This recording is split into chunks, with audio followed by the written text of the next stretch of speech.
Hey guys! On my last video, one of the requests I saw pop up quite a few times were different suggestions for pies and tarts. And because I just made fig tarts not that long ago, I decided to make something that was similar but not quite a tart. So today we're making this apple cake. And if you want to make this with a more traditional pie or tart crust, you can definitely do that as well. So let's get started. You want to start off with a light dough color, then roll out and stack a few sheets until you get the height you want for the cake. And you then want to take a round cookie cutter and cut out the size of the cake you want. Next we're going to be working on the apples, and for this I used a mix which is basically the same as a light dough color but with more yellow and more translucent. Roll out a snake and then flatten it to get kind of like a half circle shape. And then use your blade to cut off the wedges.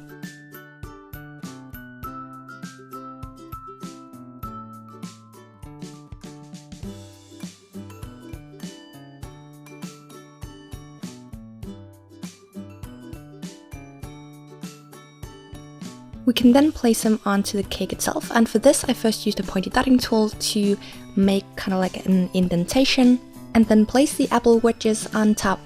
The reason why I'm pushing down the clay before placing the wedges is because this cake has a cake batter base, and so you want it to look like the apples actually sunk into the dough while baking, rather than just sitting on top. This is mostly going to be visible if you're going to be cutting a slice of the cake though, so if you're not going to be cutting any slices, you don't necessarily have to do this. I also just want to quickly apologize for being away for the past, I think maybe 2 weeks, and one of the main reasons was the fact that YouTube for the past few weeks has been insert bad word of your choice, and so I wasn't able to prioritize this channel.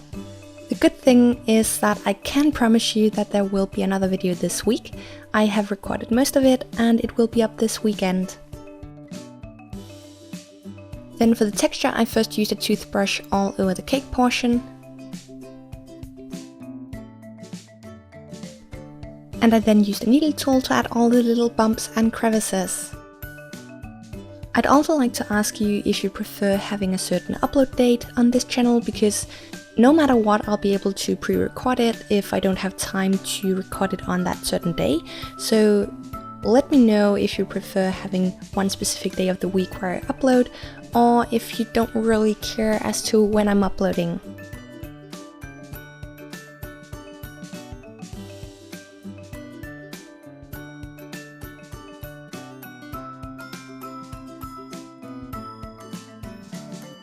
And then for the texture on the apples, I first use a toothbrush followed by a pointy dotting tool. Whilst adding the texture, if we can just take a second to go back to the whole YouTube thing, I don't want to go into too much detail because honestly I don't think any creator really knows exactly what is going on, but basically YouTube has been doing a lot of changes, most of which so far at least haven't really had a positive effect on anyone, at least not that I know of. And basically, though I know I've mentioned it in previous videos, if you enjoyed these videos and want to see more and want to make sure that I can keep posting on this channel, please don't skip any of the videos. The fact that you take the time to watch it and click the thumbs up and leave a comment really makes a huge difference.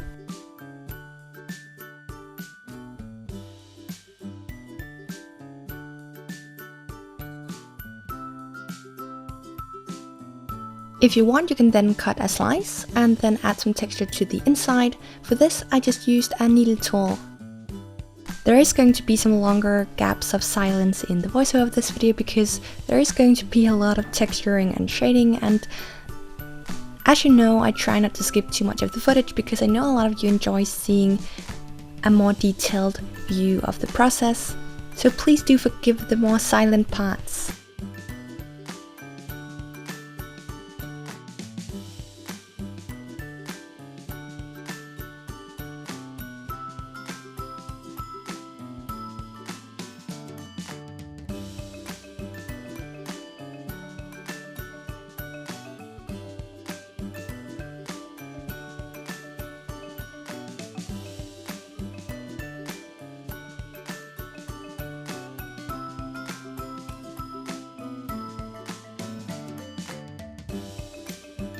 After baking, you can add some shading. For this, I first used some soft pastels and I applied these with a damp brush. first applied 2 of the lighter shades and then sealed it with a matte glaze to protect the pastel. If you have questions about any of the tools and materials you see in my videos, I do have a video about it which I always link in the info box. In the info box you'll also find a link to a video about baking from my main channel and all sorts of other good stuff.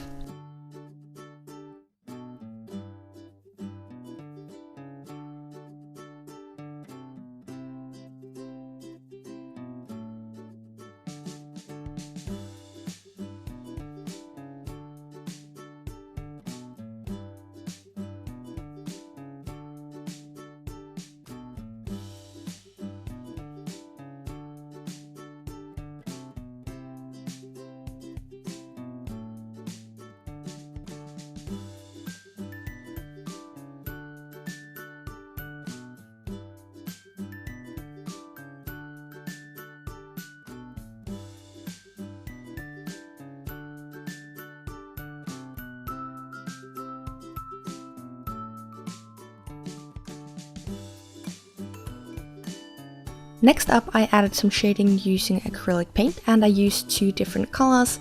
For the first part, I mixed the 2 colors to get this kind of nice caramelized buttery color. And when you see me doing the second swatch, I am using the raw sienna on its own.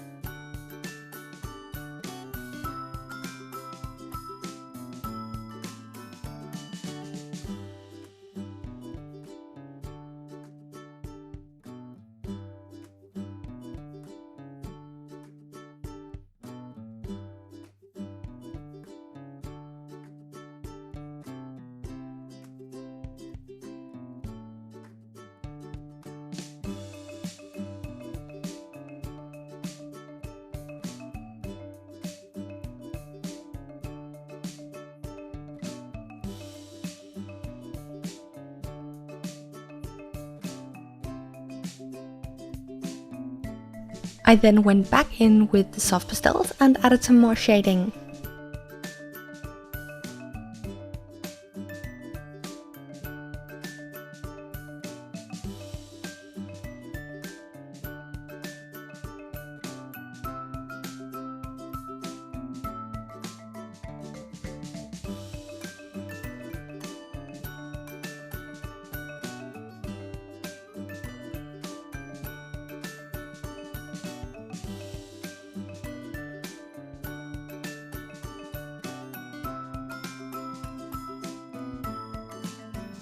Once again, you want to seal it with a matte glaze to protect the pastel. If you're only using the paint on top of the pastel after sealing it the first time, you don't have to apply a second coat.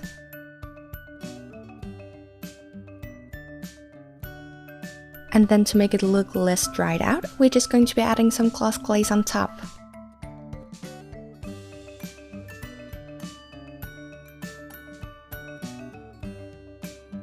For this next step, I decided to mix up some resin, and then I mixed in the same colors of acrylic paint we used for the shading. This is just a simple way to create a more sticky, toffee-like layer on top, and then I also mixed in some white sand to create a sugary texture.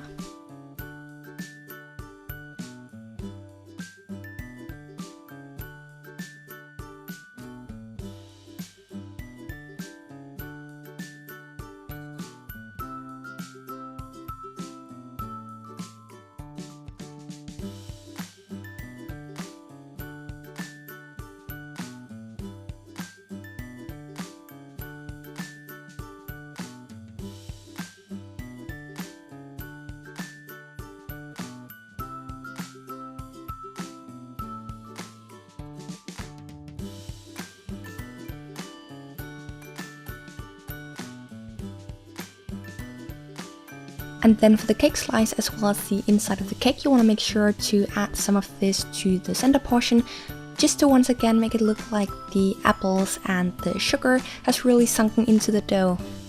Then let that set, and you're done.